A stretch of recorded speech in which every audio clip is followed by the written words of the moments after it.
아무래도 이제 기존에 가슴이 크셨던 분들은 출산과 수유 과정을 겪으면서 이 컸던 가슴이 더 아래로 처지고 볼륨이 사실은 빠지는 경우도 있지만 오히려 더 커졌다고 생각하시는 경우들도 있습니다.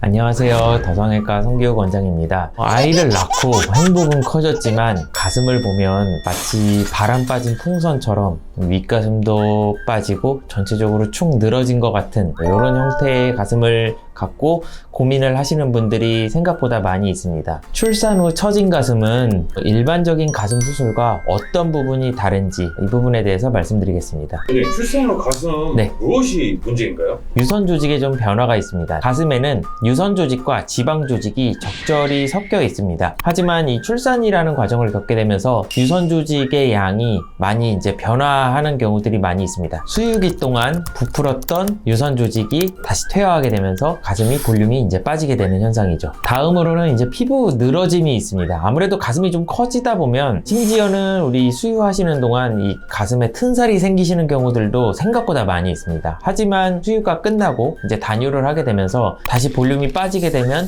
그 늘어났던 피부가 아래로 처지고 늘어나는 현상이 생길 수 있습니다. 마지막으로 이런 현상들로 인해서 유두유륜이 아래로 처지는 현상이 발생하게 되겠죠. 그래서 좀 아래로 처졌기 때문에 더욱 우리가 이제 가슴이 많이 처졌다 이런 느낌을 받게 되는 거죠. 네, 출산 후 맞춤형 수술 방법이 어떻게 될까요? 일단 크게 4가지로 좀 볼 수 있는데요. 먼저 첫 번째는 볼륨은 있는데 가슴이 처지기만 한 경우입니다. 이런 경우는 특별히 내가 가슴을 더 사이즈를 크게 하겠다는 생각이 없고 처진 부분만 해결하겠다고 하셨을 때는 유방 거상술을 통해서 해결할 수 있습니다. 두 번째는 볼륨이 빠지면서 가슴이 처진 경우입니다. 그래서 이런 경우는 우리가 유방 확대 거상술이라고 해서 보형물을 사용해서 꺼진 볼륨을 채우거나 내지는 저희 병원에서 자주 하는 유선 재배치라고 하죠. 그래서 유선 조직을 적당히 이동시켜서 내가 아쉬운 부분을 채워주는 이런 확대 과정을 병합을 하면서 거상을 같이 할 수 있습니다. 세 번째는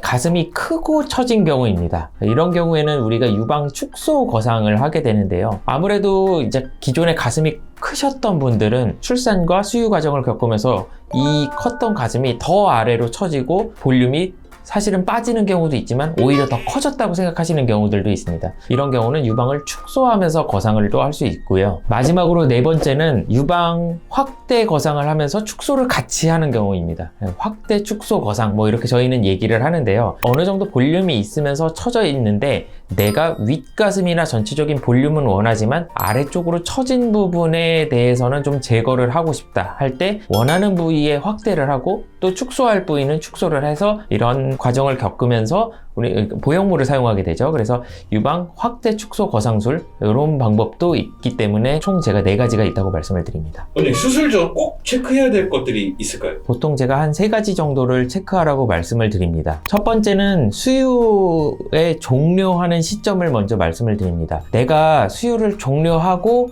바로 가슴이 꺼진 부분에 대해서 수술을 하고 싶다고 하더라도 어쨌든 이런 호르몬적인 변화에 의해서 가슴의 최종 이 모양이나 이런 부분이 좀 달라질 수가 있습니다. 그래서 수유가 완전히 종료되고 최소 6개월 정도는 지난 뒤에 그때의 상태의 가슴을 평가를 해서 수술을 하는 것이 맞을 것 같습니다. 또 하나는 추가적인 출산 계획입니다. 어쨌든 출산이라는 거는 가슴 모양의 변화를 일으키게 되는 부분이 맞기 때문에 예를 들어서 추가적으로 출산에 대해서 생각을 하고 계시다면 출산 후에 수술 계획을 세우시는 게 조금 더 맞을 수도 있습니다.